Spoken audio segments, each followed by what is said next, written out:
할렐루야. 네, 오늘도 수요 예배에 나오신 여러분, 또 가정에서 영상으로 예배 드리시는 여러분, 또 말씀을 통해서 하나님의 위로와 은혜를 우리 함께 경험하실 수 있길 주의 이름으로 축원합니다. 네, 우리가 계속 야고보서 말씀을 읽고 있는데요. 이제 야고보서는 5장까지 있습니다. 지난주에 이제 4장 말씀을 통해서 우리가 열심히 기도해도 못 얻는 것은 정욕으로 구하기 때문에 응답받지 못하는 것이다 라고 말씀을 드렸습니다. 오늘은 형제 비방과 또 허탄한 자랑에 대해서 우리가 살펴보고자 합니다. 여러분, 야고보서는 목회 서신이다 라고 할 수가 있죠. 이 야고보 사도가 목회를 하면서 교회 생활의 기본 자세, 또 성도의 어떤 기본 자세 무엇인가 잘 설명해 주고 있습니다. 하나님과의 관계는 어떻게 해야 될지, 또 성도와의 관계는 어떻게 잘 풀어나가야 할지, 또 사람들과의 관계는 밖에 나가서 믿는 사람들이 또 어떻게 대해야 될지 구체적으로 이야기해 주고 있습니다. 이 야고보 사도는 예수님의 친동생이자 또 예수님과 또 생애를 함께 쭉 같이 경험했던 사람이죠. 그런 이 야고보 사도가 목회자로서 30년 동안 목회를 하면서 무슨 얘기를 주로 많이 했을까요? 예수님을 대신해서 그분의 말씀과 그분의 뜻을 전달하는 데 초점을 맞춰서 말씀을 전했습니다. 특별히 우리가 야고보서의 말씀을 쭉 살펴보면요, 이 편지의 3분의 1은 예수님께서 친히 말씀하신 내용으로 가득 차 있습니다. 그러니까 예수님 말씀을 그대로 인용한 부분이 굉장히 많다는 것이죠.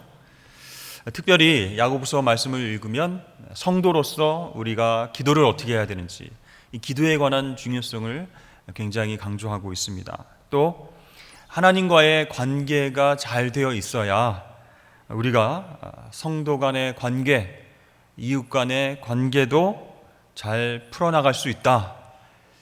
믿음만 가지고 끝나는 것이 아니고 그것을 행동으로 실천하는 것, 그것이 참 중요하다라고 이야기하고 있죠. 그러면서 우리 성도들이 조심해야 할 것이 있는데 바로 그것이 말이다, 언어다, 이렇게 이야기를 합니다. 특별히 이제 성도들의 언어에 관한 문제에 대해서 관심을 가지고 특별히 강조를 많이 하고 있습니다. 또 말, 그것에 대한 중요성이 1장에도 나오고 2장에도 나오고 오늘 4장 말씀에도 그렇게 반복적으로 이야기하고 있는 것이죠. 그러니까 우리가 하나님을 믿는 믿음으로 신앙생활을 할 때에 그것으로 끝나는 것이 아니고 성도들과의 관계, 사람들과의 관계를 잘 해나가기 위해서는 말이 중요하다는 거죠. 언어가 중요하다는 겁니다. 그것 때문에 상처받고 신앙을 떠나는 사람도 있고 교회에 여러 가지 문제가 생길 수 있기 때문에 특별히 야고보 사도는 이 말에 대한, 언어에 대한 중요성을 이야기하고 있습니다. 여러분, 우리가 신앙생활하면서 무의식적으로 실수하는 말들이 얼마나 많이 있을까요? 습관적으로 부정적인 말, 또 비난의 말, 상처 주는 말도 우리가 알게 모르게 하고 있다는 것이죠. 그래서 차라리 주여 이렇게 한탄하고 이야기하는 게 낫지, 아이고 죽겠네 이렇게 부정적인 말을 하기보다는 주님을 찾으라, 이런 이야기도 여러분 많이 들으셨을 겁니다. 습관적으로 부정적인 말을 많이 하는 사람, 남들을 잘 비방하는 사람, 그런 사람들은 그 말처럼 부정적인 삶을 살게 된다는 거예요.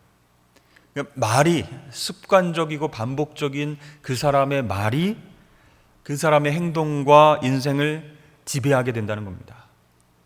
처음에는 제어할 수 있다고 생각해서 생각나는 대로, 감정에서 막 올라오는 대로 말을 했지만 이제 그 말이 그 사람을 지배하게 돼서 이제 부정적인 삶을 살게 된다라고 하는 것이죠. 재미있는 연구 결과가 있는데요. 한국 노랫말 연구회라는 곳이 있어요. 거기에서는 슬픈 노래를 부른 가수들은 일찍 죽거나 슬픈 운명의 길을 걷게 된다라고 하는 연구 결과를 발표한 적이 있습니다.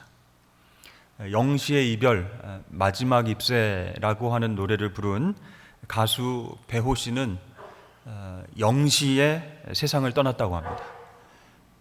노래대로 이별의 종착역 떠나가 버렸네 내 사랑 내 곁에 이런 노래를 부른 가수 김현식 씨도 일찍 세상을 떠나고 말았습니다.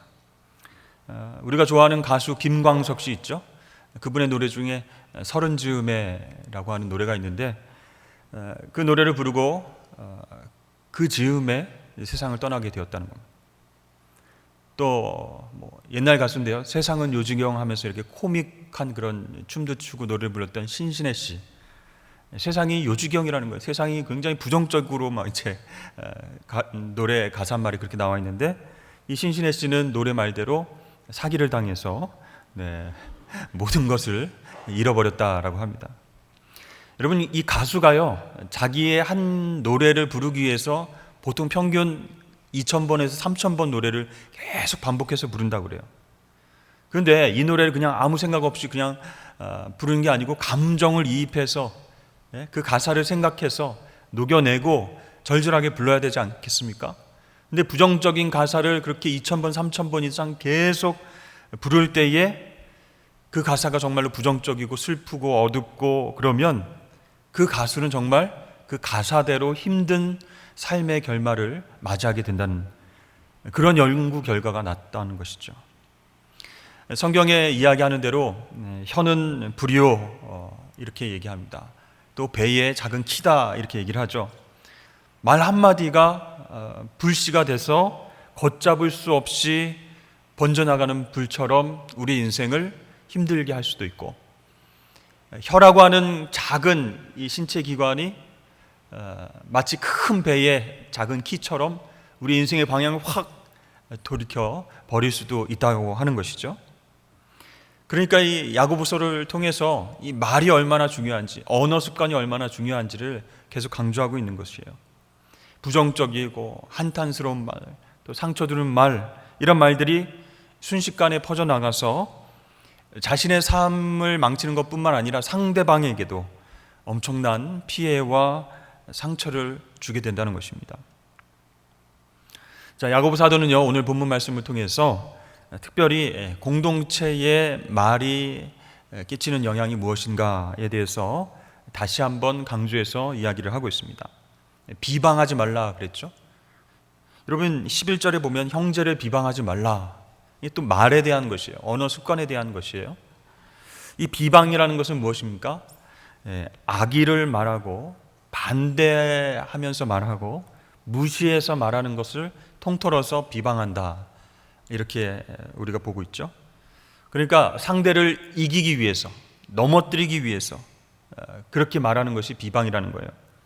그러니까 나를 높이고 남은 낮추는 것이 목적이에요. 그래서 어떻게 하면 저 사람을 깔아뭉갤 것인가, 그런 마음으로 이기기 위해서 넘어뜨리려고 하는 말이 비방에 속한다는 거예요. 그러니까 한마디로 이 비방은요, 그 사람이 잘 되기 위해서 꾸짖어 주는 게 아니라 적대시하면서 완전 무시하면서 말하는 것이 비방이라는 겁니다. 그러니까 그 사람을 정말 하나님의 위치에서 심판하고 정죄하는 것까지 포함된 말이라는 거예요. 이게 그냥 감정적으로 그 사람이 싫어서 부정적인 얘기를 하면 그것으로 끝나면 좋은데 그게 아니라는 거예요. 심판하고 정죄하고 비난하면서 완전히 그 인격을 무시해버리는, 거기까지 나아간다는 것에 심각한 그런 부분이 있다는 것이죠. 여러분, 그러면 형제를 비방하지 말라라고 하는 이 말씀은 악한 일을 했을 때는 비방해도 된다는 뜻인가요? 범죄를 저지르고 악한 일을 했어요. 그러면 그 형제를 비방해도 괜찮은가요? 아니라는 거죠. 악한 일을 했을 때도 비방하지 말라는 그런 뜻입니다. 왜 그렇습니까? 이 악한 일을 한 사람도, 죄를 저지른 사람도 하나님께서 용서하셨을지도 모르기 때문입니다. 그리고 사람을 정죄하고 심판하는 일은 우리가 할 일이 아니라 누가 할 일이에요? 위에 계신 하나님께서 하실 일이기 때문에 우리는 악한 일을 한 사람도 그 형제도 비방해서는 안 된다라는 것입니다. 그래서 우리가 어떤 사람의 행동을 볼 때에 그 행동이 자신과 이웃에게 유익한지 해로운지를 판단해서 이거 정말 안 되겠다, 너무 해롭겠다 싶으면 말리는 것이 사랑이고 정의입니다. 그것을 위해서 우리는 판단을 하고 우리가 꾸짖을 수는 있죠. 그러나 이것은 대적해서 비방하는 것은 아니기 때문에 사랑하고 충고하는 것은 언제든지 우리가 할 수 있다는 것이죠. 그러나 그 사람이 내 마음에 안 든다, 나랑 안 맞는다, 내가 꼭 성공하고 그 사람을 눌러야겠다, 그런 어떤 안 좋은 동기로 비방하는 것은 사랑이라고 하는 동기에서 나온 행동이 아니기 때문에 피해야 된다는 거예요. 죄를 지을 수 있기 때문에 안 된다는 겁니다. 그 사람이 죄를 짓든 안 짓든 비방해서는 안 된다라는 것이죠. 우리가 앞에 말씀에서 우리는 마귀를 대적하고 하나님을 가까이 하기 위해서 무엇을 하라고 배웠습니까? 손을 깨끗이 하고, 그렇죠? 마음을 성결케 하라. 그래서 두 마음을 품지 말고 행동을 바로 하라, 이렇게 말씀을 배웠습니다. 우리 4장 8절 말씀을 다시 한번 보여주시죠. 한번 읽어보겠습니다. 하나님을 가까이 하라. 그리하면 너희를 가까이 하시리라. 죄인들아, 손을 깨끗이 하라. 두 마음을 품은 자들아, 마음을 성결하게 하라. 그랬습니다. 오늘 본문에서도 형제 비방하는 말을 하지 말라고 하는 것은요, 이 4장 8절 말씀과도 연결해서 생각해 볼 수가 있습니다. 이웃을 해치는 말을 하지 않는 것이 곧 마귀를 대적하고 하나님을 가까이 하는 일이 될 수 있다는 거예요.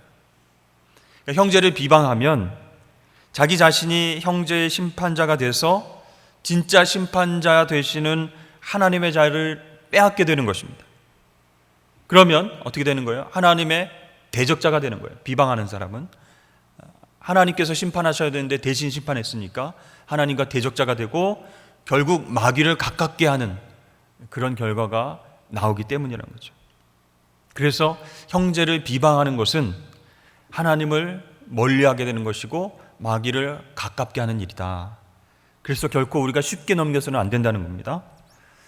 자, 민수기 12장 말씀을 보면요, 미리암이 있습니다. 미리암이 자기 동생인 모세가 구스 여인을 아내로 취했다고 모세를 비방했습니다. 사실 그 시대에는요, 아내를 여러 명 둘 수 있는 그런 문화가 있었죠. 그런데 사실 이 모세가 구스 여인을 아내로 들였을 때 왜 미리암이 비난을 했을까? 사실 미리암은요, 모세가 자기 마음대로만 생각하고 판단하고 행동한다, 이렇게 생각을 하는 거예요. 자기 동생인데, 이 모세라고 하는 사람이 자기 동생인데 자기가 이스라엘 백성들을 이끌고 있는 지도자이긴 하지만 너무 자기 생각에 판단해서 그렇게 마음대로 행동한다라고 생각했어요. 그래서 그 마음속에, 아니 자기만 하나님 만났나? 자기만 하나님의 음성을 듣나? 나도 하나님을 만났고 하나님의 말씀을 들을 수 있는데 왜 꼭 자기 마음대로 하는 거야? 라고 하면서 이 모세를 비방했습니다. 더 구체적인 또 다른 이유도 있었겠지만 또 다른 이유는 무엇일까 생각을 해보면 이 구스 여인이 흑인 여자였거든요. 그러니까 그것도 마음에 안 들었을 가능성이 있다는 것이죠. 그러니까 흑인이었기 때문에 인종차별적인 생각을 하고 안 돼, 왜 그 여인을 아내로 맞아들여? 그건 아니다 라고 계속 모세 앞에서 비방을 했을 수 있어요. 그러다가 어떻게 됐습니까? 하나님의 심판을 받고 벌을 받아서 문둥병에 걸렸는데 흰 문둥병이 걸린 거예요. 왜 하나님 그런 벌을 주셨을까? 너가 그렇게 흰 피부색을 좋아하느냐? 그럼 한번 흰 피부색이 되어봐라 하고 하나님이 그렇게 벌을 주신 것일 수도 있겠다라는 생각이 들어요. 자, 아무튼 하나님께서 미리암에게 이렇게 말씀하셨어요. 모세는 내가 특별히 쓰는 종인데 네가 감히 비방을 하느냐? 이렇게 하나님께서는 당신이 종으로 쓰시는 모세를 미리암이 비방하는 순간 심판을 내십니다. 미리암이 하나님의 위치에서 모세를 심판한 것이죠. 그러니까 이 미리암이 하나님 앞에서 교만한 사람이 되어서 무서운 징계를 받게 되었다는 것입니다. 아니 구스 여인을 아내로 맞아들이는 거 뭐라고 할 수도 있지, 뭐 하나님 그렇게 문둥병을 주십니까? 이렇게 가볍게 넘길 일이 아니라는 거예요. 자기가 하나님의 위치에 그대로 올라가서 모세를 비방하면서 심판하는 그런 교만한 모습을 보였기 때문에 하나님께서 벌을 주신 겁니다. 여러분, 이렇게요, 비방하는 말은요, 말하는 사람에게만 해를 끼치는 것이 아니라 그 말을 듣는 사람에게도 똑같은 해를 끼칩니다. 왜냐하면 비방하는 사람에 대한 안 좋은 이미지가 생기게 되잖아요. 또 주위 사람들에게 비방의 내용을 또 전달하게 됩니다. 그게 안 좋은 얘기인데, 부정적인 얘기인데, 비방하는 말이고 팩트가 이렇게 사실은 확인되지도 않은 말인데 이랬대 저랬대 이렇게 안 좋은 얘기를 먼저 함으로써 상대방도 그렇고 그 말이 퍼져나가서 다른 사람들에게도 안 좋은 영향을 끼친다는 거예요. 여러분, 악한 사람을 미워해도 죄가 된다라고 성경에서 얘기합니다. 그런데 악했지만 하나님이 용서하실 수도 있는 사람을 여러 사람들이 미워하게 된다면 여러분, 얼마나 큰 죄가 되겠습니까? 그래서 형제를 비방하는 것은 비방하는 사람, 그 말을 듣는 사람, 또 비방의 대상이 되는 사람, 말을 옮긴 사람, 이 모두를 해치는 무서운 죄가 되는 거예요. 사실 인터넷 기사를 보면 여러분, 댓글들에 비방하는 말들을 단 사람들이 얼마나 많이 있습니까?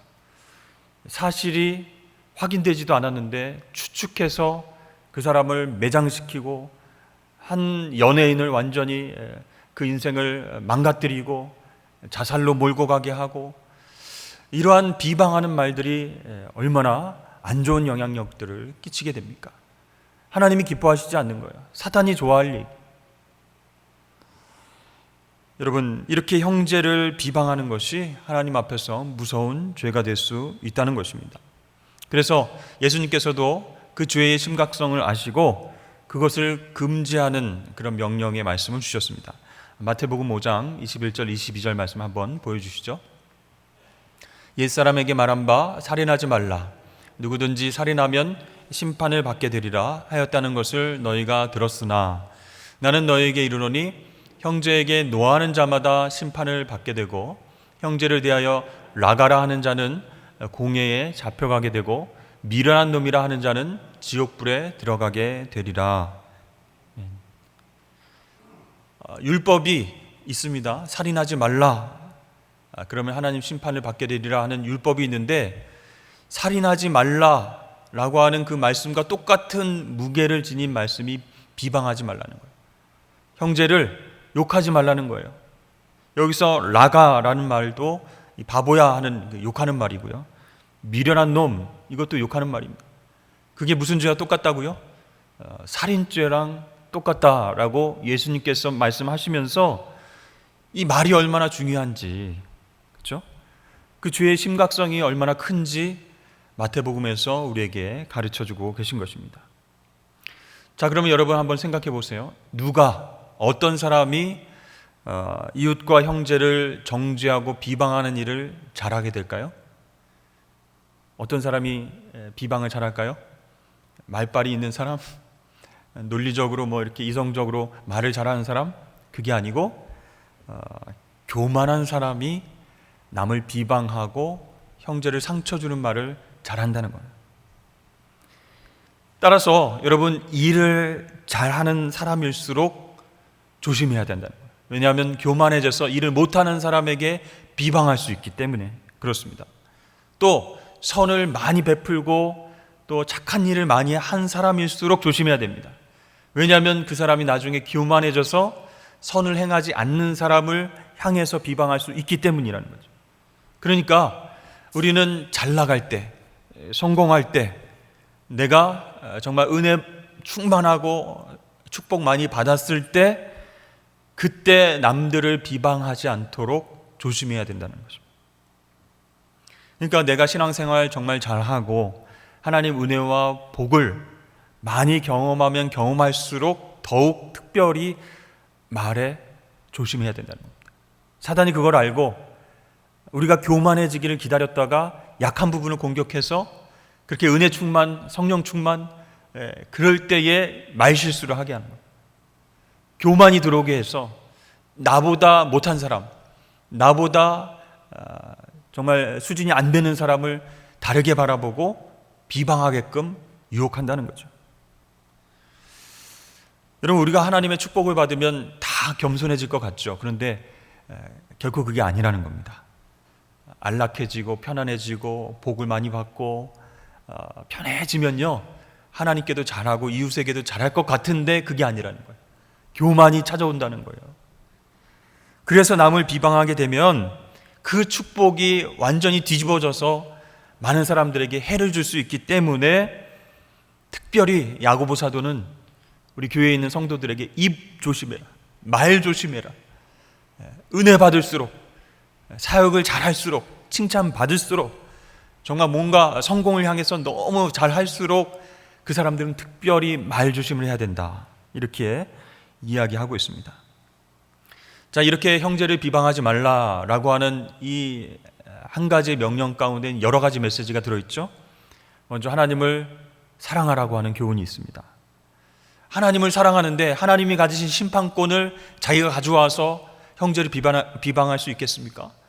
안 된다는 거죠. 그래서 하나님 더 사랑해야 된다라고 하는 메시지가 들어있고요. 또 이웃을 사랑해야 된다라는 교훈이 들어있습니다. 주 안에서 하나 된 형제 자매를 비방하면 하나 되게 하신 하나님, 그 하나님과 원수가 되는 길이라는 거예요. 하나님과 멀어지고 이제 원래 원수였던 마귀와 가까워지는 길이기 때문에 이웃을 특별히 사랑해야 된다. 또 하나는 교만하지 말아야 된다라고 하는 교훈이 있는 것이죠. 교만한 사람이 남을 비방하지만 겸손한 사람은 이웃을 존중하고 배려해 줄 수 있다는 것이죠. 그리고 또 그 안에는 마지막으로 말을 조심해야 된다라는 교훈이 있어요. 이 교만과 증오라고 하는 감정이 마음속에 있는 것도 문제지만 이것이 입으로 튀어나오는 것도 큰 문제라는 거예요. 입으로 튀어나와서 이 말이 걷잡을 수 없이 불처럼 쫙 번지게 되면 오해와 상처와 아픔과 죄를 짓게 만들기 때문에 여러분, 이게 말 조심해야 된다는 거예요. 사랑하는 여러분, 주 안에서 하나 된 형제, 자매, 성도 여러분, 우리 이웃들에게, 우리 가족들에게 비방하는 말을 그칠 수 있기를 주의 이름 축복합니다. 물론 지금까지 잘하고 계신 분이 있어요. 지금까지도 정말 언어 습관이나 말을 자제하는 것 잘 실천하시는 분들 계신데, 우리가 편안해지면, 은혜 받으면, 뭔가 성공하면 뭔가 교만이 들어와서 실수할 수도 있다는 것이죠. 자, 그리고 이제 허탄한 자랑에 대해서 말씀이 나오는데요. 16절 말씀 한번 보여주시죠.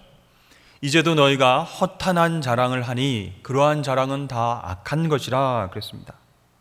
자, 여기서 말하는 허탄한 자랑이라는 것은 우리 인간이 가지고 있는 세상적인 자랑을 이야기를 합니다.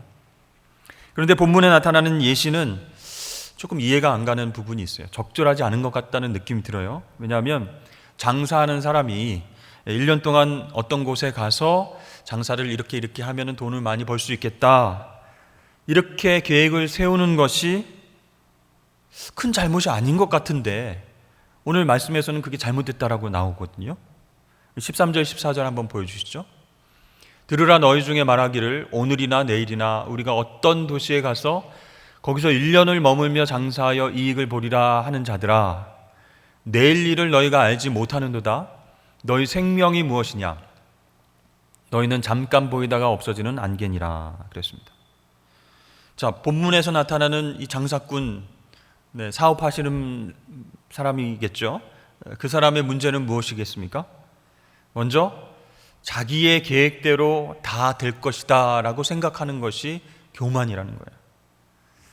그것이 성취될지 성취되지 않을지는 하나님께 달려있는데, 자신만만하게 자신이 1년 동안 계획을 세워서 이대로 추진하면 성공할 것이다, 돈 잘 벌고 내 사업이 번창할 것이다 라고 믿는 것이 교만이라는 거예요. 그래서 이것을 허탄한 자랑이다 라고 이야기를 하고 있는 것이죠. 자, 장사꾼이 자기 계획대로 될 것이다 라고 큰 소리치는 것, 그것은 자기가 할 수 없는 일을 할 수 있다라고 말하는 것과 같다는 거예요. 마치 자기가 하나님이 된 것처럼 말하는 교만이 있다는 거예요. 사실 여기에는 야고보 사도가 목회를 오랫동안 하면서 이 교인들 중에 이 허풍이 있는 사람들 있잖아요. 특별히 장사하면서 사업하면서 돈을 많이 벌고 성공하고 싶은 그런 욕심이 있는 성도들이 있다는 거죠. 근데 그분들이 교만이 들어오면 하나님의 뜻을 묻고 기도하기보다는 내가 말이야 1년 동안 이렇게 계획을 했는데 어느 도시에 가면, 에베소 도시에 가면, 고린도 도시에 가면 이런 사업 아이템이 있어. 그것을 내가 이렇게 계획을 해서 돈을 벌면은 엄청난 수익을 얻을 거야 하면서 허풍이 섞인 자랑을 하는 것, 그게 바로 허탄한 자랑이라는 것이에요. 하나님 입장에서 보면 교만이라는 거예요. 그래서 그 사람들을 향해서 야고보는 생명에 대해서 이야기를 하고 있어요. 생명이 무엇이냐? 너희는 잠깐 있다가 사라지는 안개와 같은 존재가 아니겠는가? 이렇게 경고합니다.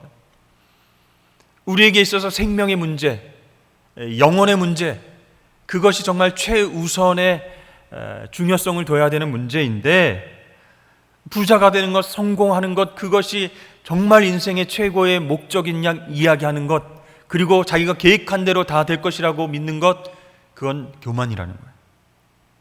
여러분, 아무리 부자가 되고 성공을 해도 건강을 잃고 병들어서 죽는다면, 또 영원한 생명을 얻지 못한다면 무슨 소용이 있겠습니까? 삼성전자의 이건희 회장이 몇 년째 침대에 누워있다고 하죠. 식물인간처럼.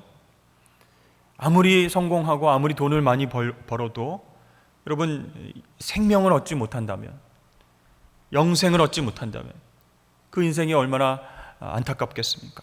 따라서 생명의 주관자 되시는 하나님 앞에서 다 내 계획대로 될 것이다 라고 교만하게 말하는 것은 허탄한 자랑이다. 하나님 앞에 교만한 죄가 된다는 것입니다. 특별히 여러분, 여러 가지 이제 경제적으로 사업도 생각하시고 또 직장의 일도 생각하시고 은퇴하면 어떻게 해야 되겠다 이런 계획들을 세우지 않습니까? 또 자녀들의 미래를 생각하면 더 우리의 신경이 날카로워지기도 하죠. 왜냐하면 얘네들이 어떻게 살 것인가, 어떻게 성공할 것인가, 초조함과 또 불안함이 생기기도 하죠. 왜냐하면 공부를 안 하고 놀기 때문에 그런 모습을 보면 답답하다는 거죠. 성적이 잘 안 나오면은 얘들은 어떻게 대학이나 갈 수 있을까? 나중에 뭘 먹으면서 살 수 있을까?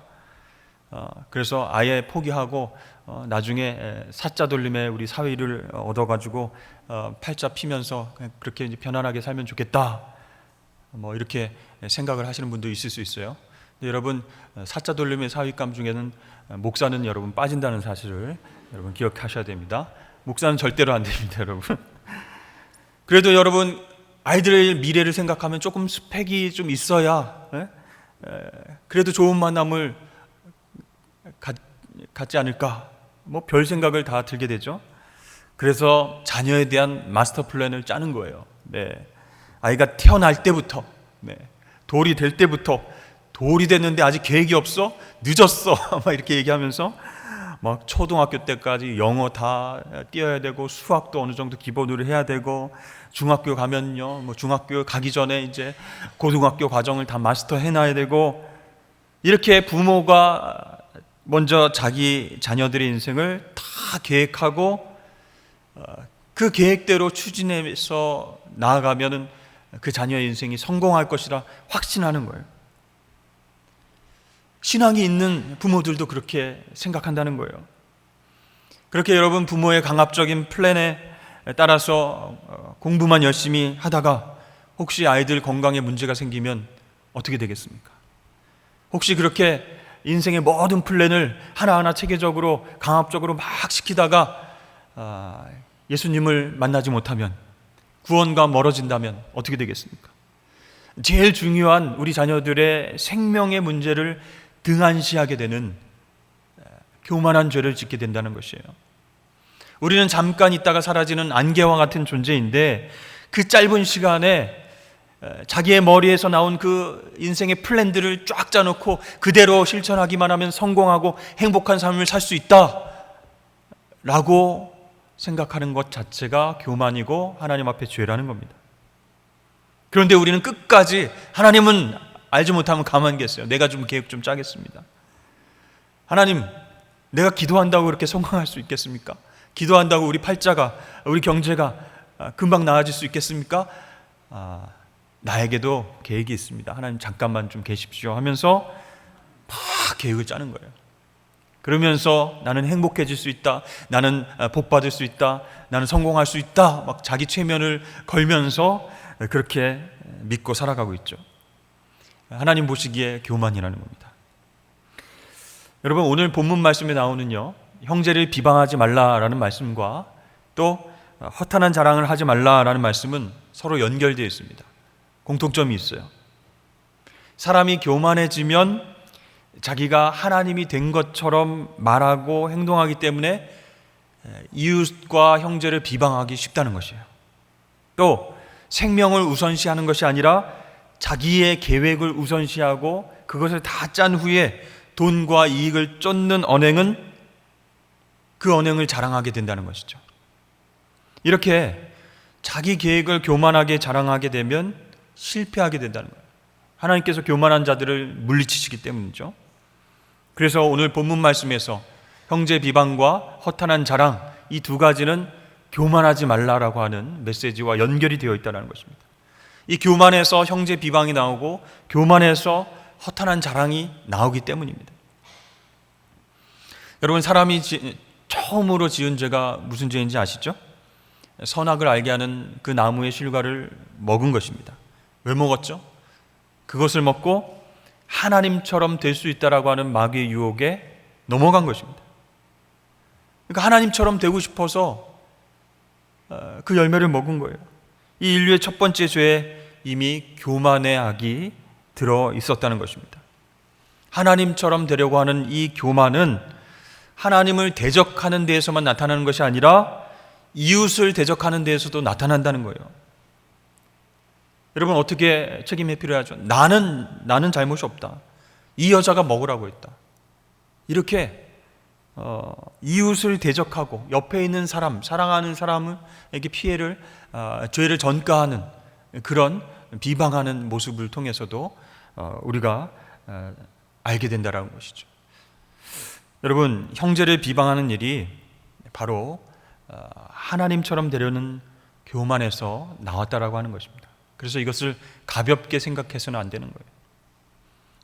여러 가지 뉴스가 나오고 또 교회의 소문이 들리고 또 우리 성도 안에 또 어떤 사람을 이야기하는 자리에서 정말 하나님께서 용서하셨을 수도 있는 그 부분인데 우리가 하나님 자리에 올라가서 비방하고 또 나는 세상적으로 성공할 수 있다라고 생각하면서 자신의 계획과 플랜을 쫙 이야기하면서 자랑하는 것, 그것도 다 교만에서 나온 것이기 때문에 하나님이 싫어하신다는 거예요.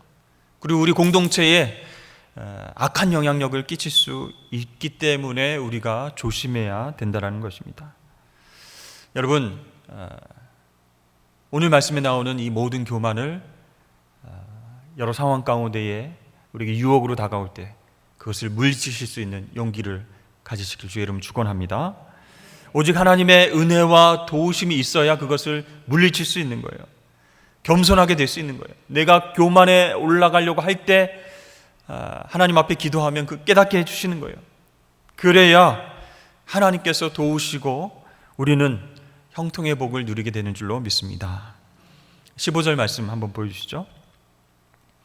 너희가 도리어 말하기를 주의 뜻이면 우리가 살기도 하고 이것이나 저것을 하리라 할 것이거늘 그랬습니다. 여러분, 얼마나 겸손한 말입니까? 우리가 하나님 앞에서 교만하지 않고 겸손하다면 내가 이것을 다 할 수 있어 라고 말하지 않는다는 거예요. 주님께서 허락하시면, 그것이 주님 뜻이면 내가 이걸 할 수 있습니다 라고 말하게 된다는 거예요. 이렇게 겸손한 말을 하나님이 들으시고 그 사람을 높여주신다는 겁니다. 그러면요, 그런 마음이 있어요. 아니, 우리가 자신감도 있어야 되고 좀 자존감도 있어야지, 아니 뭐 이것도 못해 저것도 못해 이렇게 다 말해야 된다는 것이냐. 아니, 내가 할 수 있는 것은 자신 있게 I can do it 이렇게 하면 되고, 내가 할 수 없는 일은 하나님 can do it 뭐 이렇게 하고 하나님이 하시고, 내가 할 수 있는 일은 자신감 있게 하지, 뭐 이것도 못해요 저것도 못해요. 이건 너무한 것 아니냐. 뭘 그렇게 우리가 겸손을 가지고 생활해야 되느냐라고 생각할 수도 있습니다. 그러나 여러분, 우리 성도들은요, 하나님 백성들은요, 나는 할 수 없습니다 라고 끝내는 게 아니고, 나는 할 수 없습니다 라고 말하고 뒤에 그러나 하나님께서는 할 수 있습니다 라고 말해야 할 줄로 믿습니다. 그게 엄청난 차이가 있는 거예요. 우리가 아무것도 할 수 없는 것처럼 모든 것을 포기하면서 자신감 없게 그렇게 살아가는 것이 아니라는 거예요. 내 힘으로 할 수 있는 것처럼 하나님 앞에서 큰 소리치고 교만하지 말아야 되는 겁니다. 나는 연약합니다. 나는 할 수 없습니다. 그러나 하나님의 뜻이면, 하나님이 도와주시면 할 수 있습니다. 이게 정말 하나님 보시기 겸손한 모습이라는 거예요. 그러니까 내가 할 수 있다라고 말하는 사람과 나는 하나님이 도와주시기 때문에 하나님의 뜻을 이룰 수 있다라고 말하는 사람, 엄청난 차이가 있는 것이죠. 여러분, 누가 더 자신감이 크겠습니까? 여러분, 겸손한 마음으로 하나님을 인정하면서 또 사람을 대하고 일을 하고 사명감을 감당하실 수 있긴 주의 이름을 축복합니다. 17절 말씀의 마지막에 보시면요, 그러므로 사람이 선을 행할 줄 알고도 행하지 아니하면 죄니라 했습니다. 이렇게 4장 말씀이 마무리되고 있는데요, 본문은 이 장사꾼의 자신만만한 계획과 허탄한 자랑을 꾸짖었습니다. 그러면 이 말씀을 읽는 성도들이 굉장히 위축될 수도 있어요. 아니, 그러면 뭐 아무 계획도 하지 말라는 건가? 이렇게 될 수도 있어요. 그래서 야고보 사도는 격려하고 있습니다. 여러분, 오늘 말씀은요, 사업하고 장사하는 분들을 결코 비난하는 것이 아닙니다. 사업의 계획을 세우지 말라는 것도 아닙니다. 우리가 받은 달란트대로 최선을 다해서 열매를 맺고 하나님과 이웃을 섬겨야 된다는 것이죠. 그래서 우리는 장사를 하건 공부를 하건 직장생활을 하건 농사를 짓건 최선을 다해서 한다는 겁니다. 이것은 하나님께서 우리에게 맡기신 사명이기 때문입니다. 단 우리가 그 사명을 감당하는 목적이 돈을 버는 것, 세상적으로 성공하는 것, 자랑하는 것, 거기에 있으면 안 된다는 거예요. 그 모든 것으로 최선을 다해서 계획하고 기도하고 섬기는 그 모든 것을 통해서 하나님의 뜻을 이뤄드리는 것, 즉 선을 행하는 것이 목적이 되어야 할 줄로 믿습니다. 그런데 사람이 그 선을 행할 줄 알면서도 행하지 않으면 죄가 된다. 그렇게 야고보 사도가 오늘 말씀을 마무리하고 있습니다. 맞습니다. 여러분, 이 과정 가운데에 하나님의 뜻을 이루어드리고 선을 행하는 우리가 되어야 합니다. 교만을 내려놓고 교만할 수 있는 환경이 많이 있습니다. 우리를 높이는 그런 성공도 우리가 경험할 수 있습니다. 그런데 그때마다 하나님의 뜻을 묻고 겸손하게 형제들을 비방하지 않고 사명을 잘 감당해야 됩니다. 그럴 때에 우리는 하나님의 도우심을 경험할 수 있고요, 또 하나님과 이웃을 위해서 좋은 열매를 풍성히 맺게 될 줄로 믿습니다. 그렇게 승리하시는 저와 여러분 되시길 바랍니다. 기도하겠습니다.